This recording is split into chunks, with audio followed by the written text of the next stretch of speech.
Everyone, welcome back to my channel. दोस्तों, आज के इस वीडियो में हम सुप्रीम कोर्ट ऑफ इंडिया के लैंडमार्क जजमेंट को डिस्कस करने वाले हैं, जो कि ओबीसी रिजर्वेशन के रिगार्डिंग है। जैसे कि हम सब जानते हैं कि OBC reservation non creamy layer category को मिलता आ रहा है। तो सुप्रीम कोर्ट ने अपने इस जजमेंट में किसे क्रीमिलियर माना जाएगा और किसे नॉन क्रीमिलियर माना जाएगा, ये क्लियरली मेंशन किया है। तो ये जजमेंट काफी इंपॉर्टेंट होने वाली है।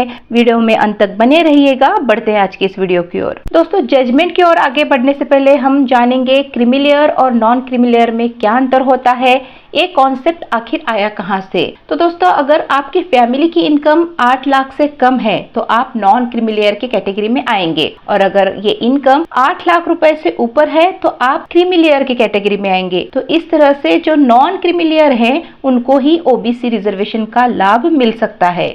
इस क्रीमिलियर के कॉन्सेप्ट को सुप्रीम कोर्ट के एक लैंडमार्क जजमेंट में डिस्कस किया गया था, जिसका नाम है Indira Sahni versus union of India 1992, जिसे मंडल कमीशन केस के नाम से भी जाना जाता है। इस जजमेंट में सुप्रीम कोर्ट ने ये कहा था कि ओबीसी रिजर्वेशन जो है वो उन लोगों को नहीं मिलना चाहिए जो समाज में काफी आगे बढ़ चुके हैं, जिनकी इनकम काफी अच्छी है और वो एक अच्छे स्टेटस पे हैं। ये रिजर्वेशन उनको नहीं मिलना चाहिए। कोर्ट ने कहा, creamy layer category must be excluded. Reservation should target socially backward sections. Creamy layer वालों को इस रिजर्वेशन से बाहर किया जाए और जो सच में समाज का पिछड़ा वर्ग है उन्हें ये मिलना चाहिए। तो आज जो केस हम डिस्कस करने वाले हैं उस केस का नाम है union of India and others versus Rohit Nathan and another. 11 मार्च 2026 का ये लेटेस्ट जजमेंट है। तो इस मामले में होता यह है कि कुछ कैंडिडेट्स ने यूपीएससी का एग्जाम दिया था। उस दौरान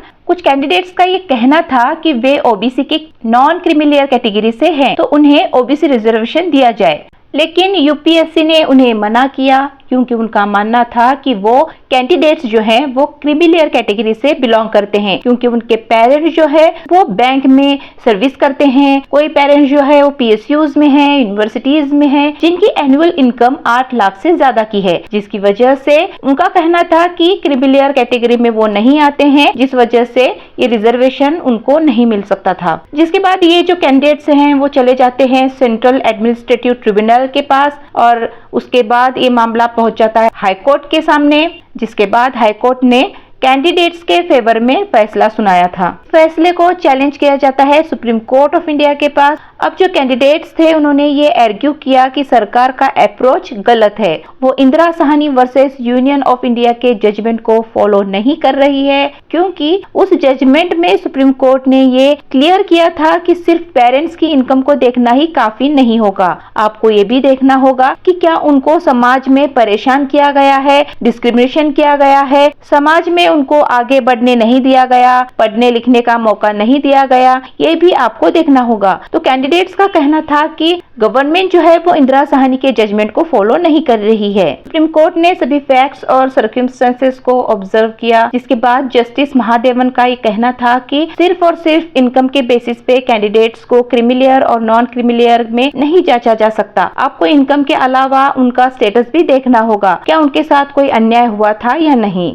कोर्ट ने आगे ये भी कहा कि रिजर्वेशन को लाने का पर्पस ही यही था कि कुछ कास्ट के लोगों के साथ, कुछ कम्युनिटीज के साथ अत्याचार किया जाता था, उनको समाज में आगे बढ़ने नहीं दिया गया, नौकरियां नहीं दी गई, इसलिए रिजर्वेशन उस तबके के लोगों के लिए लाया गया। ऐसे में सिर्फ इनकम के बेसिस पे रिजर्वेशन को डिसाइड नहीं किया जा सकता। सुप्रीम कोर्ट ने एक उदाहरण देते हुए इस बात को क्लियर किया कि मानो अगर एक गरीब व्यक्ति है और वो अपर क्लास से बिलोंग करता है, ऊंची जाति का है, लेकिन उसके साथ कोई कास्ट बेस्ड डिस्क्रिमिनेशन उसने फेस नहीं किया है, और वहीं दूसरी ओर कुछ ऐसे ओबीसी फैमिली के लोग हैं जो हो सकता है कि इकोनॉमिकली बेटर हो, बट वो अभी भी सोशली डिस्क्रिमिनेट किए जा रहे हैं। Therefore income alone can not determine social disadvancement.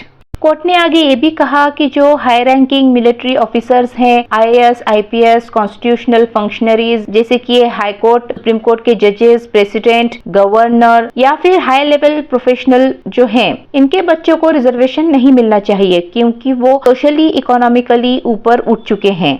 Court ने ये भी कहा कि इनकम के अलावा उनका occupation, social status, education attainment, institutional influence, इन सभी पॉइंट्स को भी देखा जाना चाहिए। Income can not be sole deciding factor. यहाँ पे क्रीमीलेयर कैटेगरीज को क्लासिफाई किया गया है, जैसे कि ऐसे बच्चे जो ऑटोमेटिकली क्रीमीलेयर कैटेगरीज में माने जाएंगे। फॉर एग्जाम्पल, हमने पहले भी देखा कि president, governors, members of parliament, जजेस of higher courts, government services, IAS, IPS, IFS officers जो हैं, आर्म फोर्सेस के जो हायर रैंकिंग ऑफिसर्स हो गए, ये सभी जो कैटेगरीज हैं वो क्रीमीलेयर में आती हैं ऑटोमेटिकली।